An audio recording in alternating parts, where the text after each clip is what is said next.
talking points. Let me comment about the four. Well, as I told you, we have regulations. Yes. We have standard operating procedures.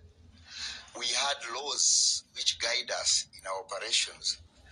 And when you fall outside that, then the institution will also take action. The bottom line is you will not commit a crime in order to stop a crime. I think we need to balance up that, and we need to be alive to that. You don't, even if you're a security officer, you don't commit a crime to stop a crime. Everything must move within the realm of the law. And therefore, we have had even to arrest our own people, and we are going to process them until justice is achieved. Now, referring to those officers who got involved in some criminality, they are still suspects, but we are going to process them until they themselves have justice, and those they could have affected also get justice. And the bottom line is that we will not tolerate any indiscipline from our side, but also will not tolerate the contravention of the laws from outside ourselves.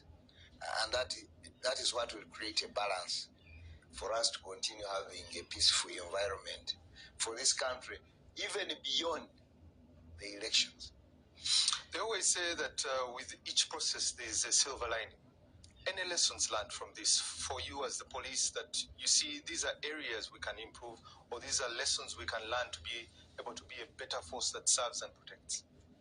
Well, my immediate comment and observation is that even as a country itself, we are still moving forward, we are still building. So also the Uganda Police Force is still building. Therefore, there are areas where we need to improve, and we are going to make those improvements. And that's why you may have certain incidents where maybe I may not go into details, but there are a lot of lessons to be learned, both the good and the bad. But on the whole, I think for this season, there are a lot of good lessons to learn. There are some lessons to learn, especially during the campaign period.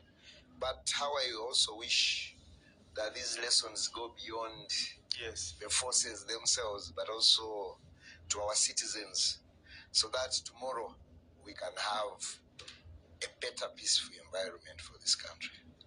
Lastly, but not least, the public and the police is a relationship that needs to be an ongoing. When you look at it now, how would you rate the police and the public's confidence in each other?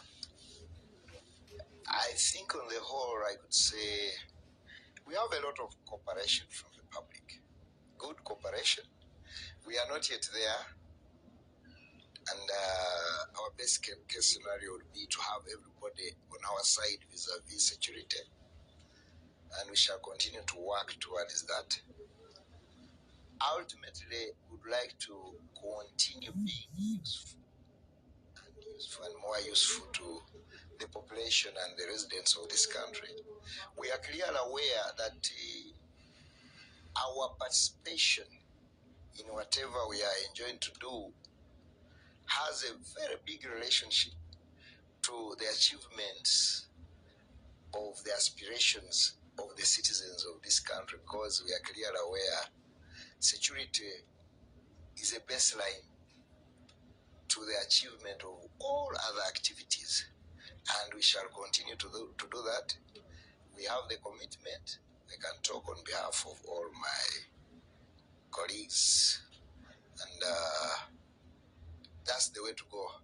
But I must observe it is still work in progress, but we are progressing very well. Finally, allow me to thank the people of Uganda for being there with us, cooperating with us, all those who have been cooperating, but also to remind those who have not cooperated very well that we still expect them to cooperate, and we shall continue to look out for them to cooperate so that we have the best environment in this country to ensure the development of this country. Before my last question, I would like to also give the police flowers because on 2 occasions, yesterday I managed to move around as we were trying to get what was happening in different polling stations. Generally, the city was calm, and also talking to different people. So credit to you and the team for making this possible. Also, at the National Tally Center, very commendable job there. My final question is that this process will come to an end in May. The final results will be announced tomorrow by 5 p.m. How do you maintain that and keep confidence for the Ugandans that everything, their property and their lives will be secure in your hands? I also again want to reiterate is that our population, our people, should keep the Overpaying for your flights and hotels? Not anymore. Visit Ease My Trip and use coupon code. Fly now or get up to 600 AED off. So, why wait? Enjoy your trip with Ease My Trip. Visit Ease My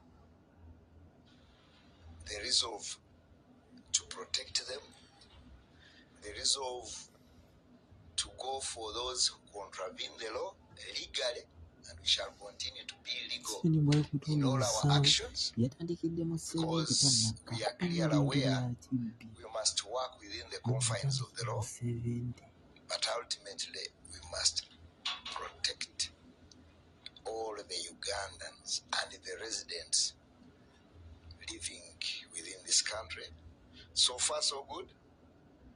I would like to thank you for the flowers, and definitely the flowers motivate us. These flowers are not for me alone, the flowers for our team on my side, and that is motivation enough for us to continue. And this prevailing environment, we expect it to continue and continue from now and forever. I thank you.